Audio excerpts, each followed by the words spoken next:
We're looking for something. We're looking for something. Damn it. If I don't prevent it, those bastards in uniform are going to execute the boys. For God's sake, I have to think of some way to save them. And I have to do it now. Jesus. It's the corpse of Reverend Blake.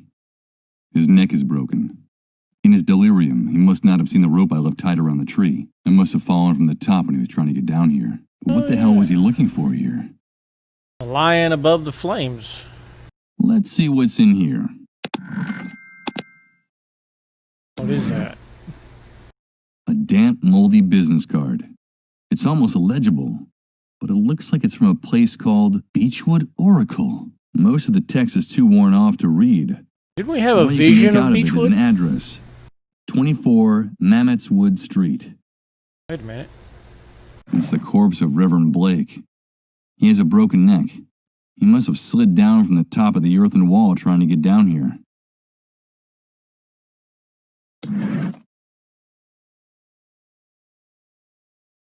Use this here? How? Good idea. I could use Reverend Blake as a scapegoat to protect those children. On the other hand, him being one of the most famous and respected men in the city, I doubt anyone would believe my story if I accused him of attacking the sentry in the tower. Well, we don't want anyone recognizing him.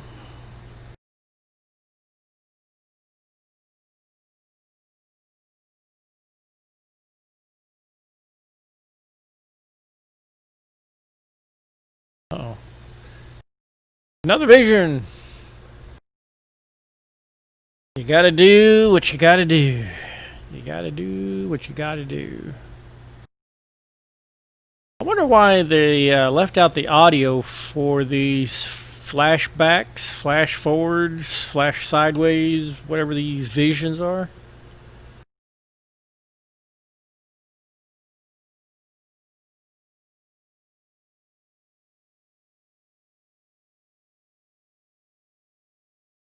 Metal melting.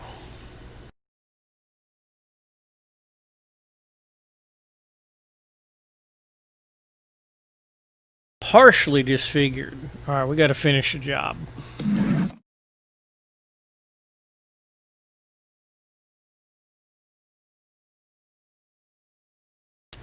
I remember. I remember!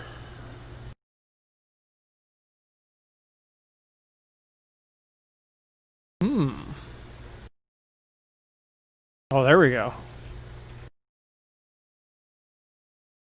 course, that doesn't really do anything for dental records or clothing.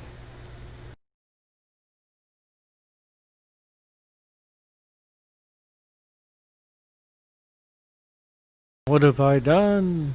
What have I done?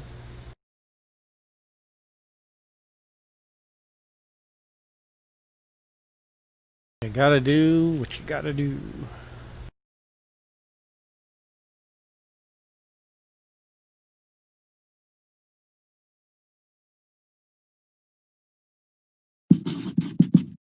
Okay. Totally disfigured. Climb back out.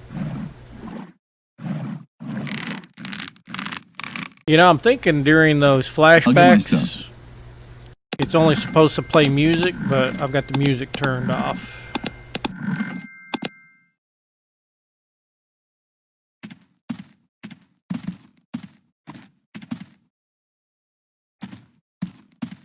You have to let those boys go. They're innocent. You've got the wrong people.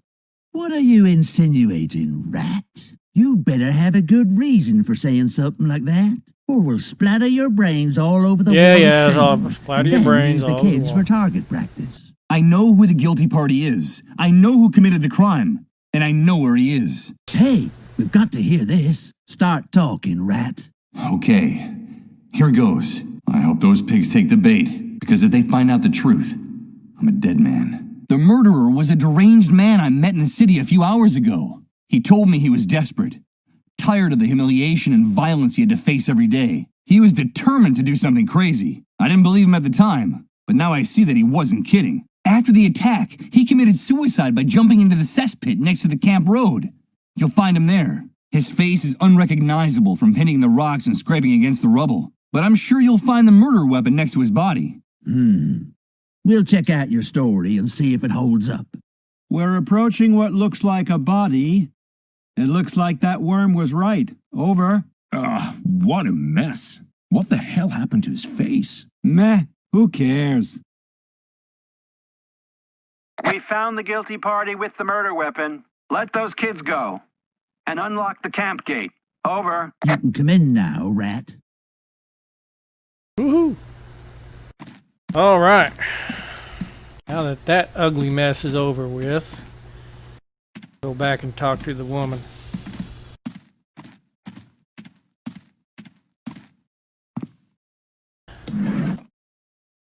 Hello. Morphine. I brought the morphine for your husband, just as I promised. This woman in this house gave me the chills. Let's get this over with as soon as possible. So you've come for your money. Is that it, you rat? You offered it to me. I didn't ask for anything in return. No, you're right. Yeah, I guess you've earned it. That's what we agreed. I'm an honest woman. I think you have a very wrong impression of me. Take your money, Michael. All right, thank you and good luck.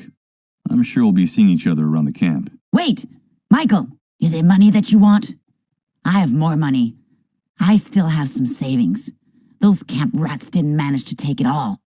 I'm sure we can figure something out. I don't understand. My husband is about to die. Without him, we'll be nobodies.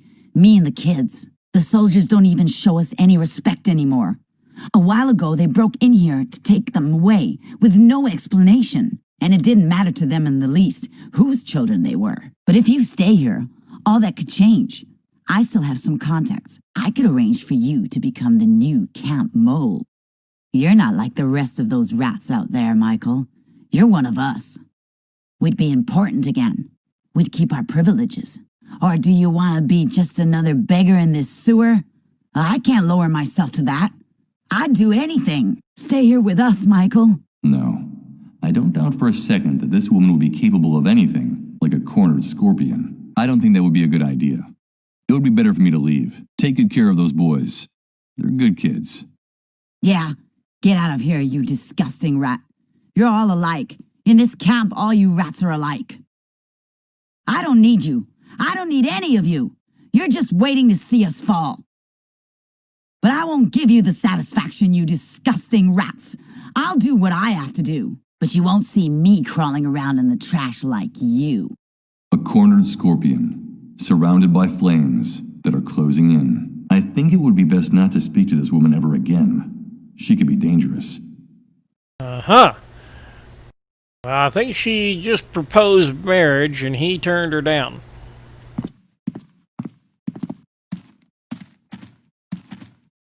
His arms crack me up. Okay, we need to go this way.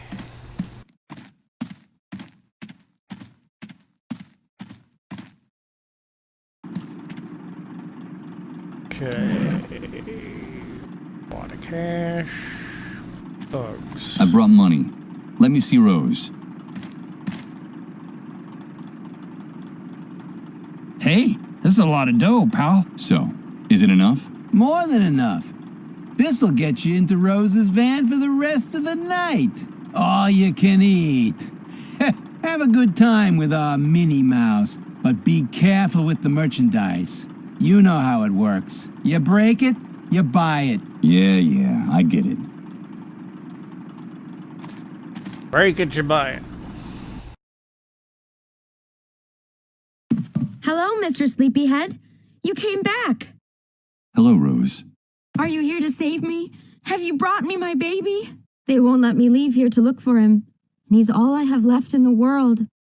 I don't have anyone else. Will you help me? That's why you came back, isn't it? Or did you come back for the other thing? Do you want me to take off my clothes and lie down on the mattress? I'd like to talk to you, Rose. You told me you had a secret to tell me. I need to hear it. Yes, Mr. Sleepyhead. I know a secret about you. It's something very important, but I'm not going to tell you. Why not? Because you haven't brought me my baby. I asked you to help me and you haven't done it. I want to hold my baby again and rock him to sleep. Aren't we friends anymore, Mr. Sleepyhead? Yes, of course we're still friends. But Rose, please. I need to know what it is. What is the secret? Okay, I'll give you a clue. It's a riddle. I have something of yours from before the Great Wave. It's the key for you to lock and unlock your chest of dreams, you sleepy bear. But I won't give it to you unless I can hold my baby again. The key to my chest of dreams? I don't know what the devil she's talking about. But if it's something from before the Great Wave, no doubt it could help me recover my past. Rose, I don't have time for games. Give me whatever you have, please. No. You have to help me first. Please bring me my baby. I want to rock him to sleep again, like in the picture on the wall. Have you seen the picture of my baby and me? It was taken before the Great Wave. I have no one else. I need my baby. Bring him to me. Bring him to me! Bring him to me! Hey, pal, you can have a good time with our Minnie Mouse, but don't mess up the merchandise. Don't make us come in there. You know how it works. You break it, you buy it. All right, Rose, all right. Calm down. No, I don't want you to lie down. Tell me, Rose, why can't you leave here? It's because of them. They don't let me go any farther than that empty lot over there. They say I have to be ready in case a client comes. They only let me go see Rod and Colin in their trailer every once in a while. And why don't you run away? Those men are too scary, Mr. Sleepyhead. They yell at me and hit me if I don't do what they say. Sometimes they lock me in here in the dark for hours. And I'm afraid the soldiers will come back. They say they'll call them, and if I don't behave, they'll hurt me again. I'm so afraid of the dark. Aren't you? Colin is afraid of the dark too. Before he got sick, he told me, and now they won't let me see him anymore. I like the light better. Do you like the lights in my room, Mr. Sleepyhead? Yes, they're very pretty, Rose. It's like it's Christmas every day, isn't it? But the one who scares me most is the hunter. He's always ordering everyone around with a voice like an angry lion. He even gives orders to those men outside. He's like a horrible big dog about to bite you. I get the shivers every time he comes to visit me. But I like your voice very much, Mr. Sleepyhead. You sound like a knight in a fairy tale. And I'm your princess. You said you don't have anyone. Where is your family? I don't know, Mr. Sleepyhead. The last time I saw them was when that great wave came. They said they were leaving, but that they'd come back to find me, and then they left me alone with my baby. They told me they'd only come back if I took good care of him, if I held him and rocked him to sleep, like in the picture on the wall. Did you see my baby and me in the picture, Mr. Sleepyhead? But someone took him while I was asleep. You see, I had this dream while those soldiers were hurting me. Do you like to dream, Mr. Sleepyhead? It depends on the dream, Rose. I dream about my baby a lot, sleeping in his little cradle, and I also dream about my room in the house I used to live in before the Great Wave. The sun came in through the window every morning and lit up everything. Sometimes it looked like the walls were going to catch fire. This room is darker. I don't like the dark. That's when they come and hurt me. And sometimes they lock me here in the dark to punish me if I don't do what they say. Have you brought me my baby, Mr. Sleepyhead? That poor girl is more disturbed than I thought. It looks like her mind hasn't been able to deal with all the pain of these last few months. Someone needs to get her out of here. No, Rose. I'm sorry. I haven't brought you here, baby. Goodbye, Rose. I should be going now. No, don't go. Please. Will you help me, Mr. Sleepyhead? Will you bring me my baby? And will you bring me a cradle like this one in the picture? Be my knight in shining armor. Bring me what I ask and I'll give you the answer. The key to unlock your chest of dreams. I'll try, Rose. I promise. Let's see here. It's a page torn out of a very old magazine. In her delirium, poor Rose thinks it's a photograph of her and her baby taken before the Great Wave.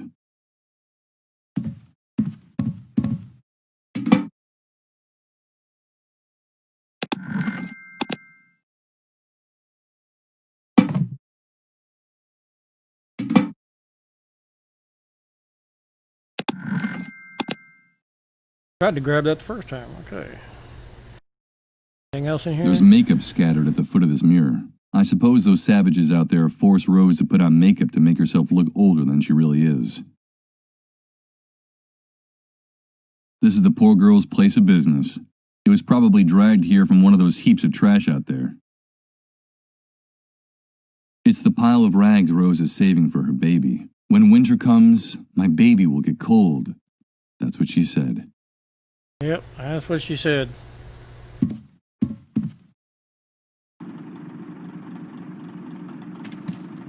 Huh? Leaving us so soon? Hey, you're quick, pal. So, how'd our little mouse do?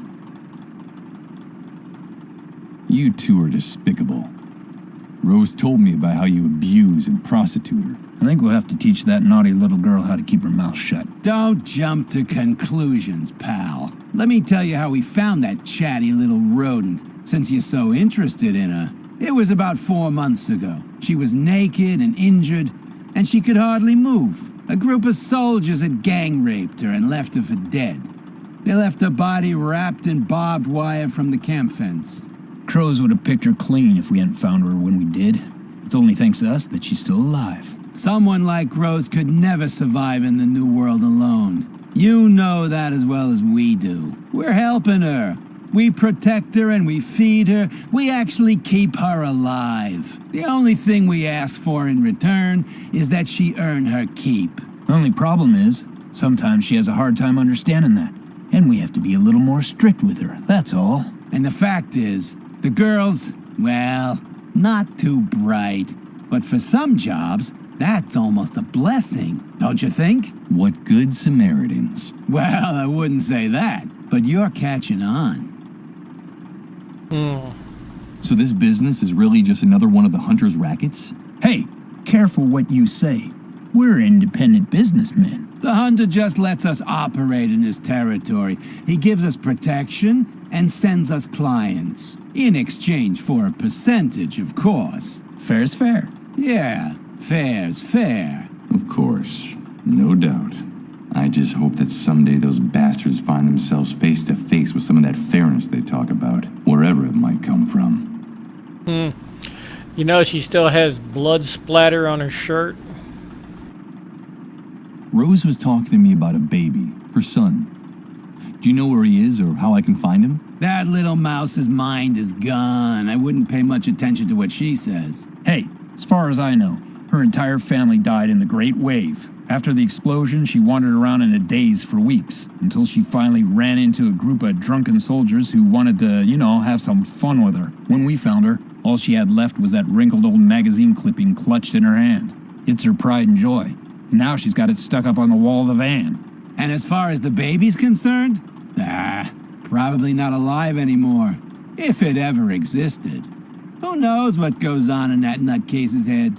Then she really is all alone. She doesn't have anyone. Of course she does. She has us now. My partner and I are sort of like, her new family. We protect her and we feed her. We actually keep her alive. And you can bet your ass we will. As long as our little mouse still has that small fortune between her legs. I don't have anything else to discuss with you two. Okay, come back anytime you like. You paid for her. The door to the van is open to you all night long.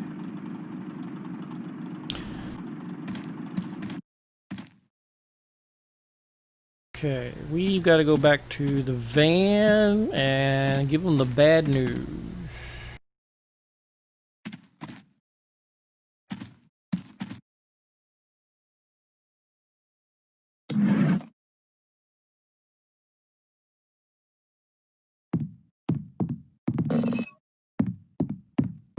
Michael, thank God you've come back. Colin is worse. His trances are getting longer and deeper. My wife and I are afraid the end is...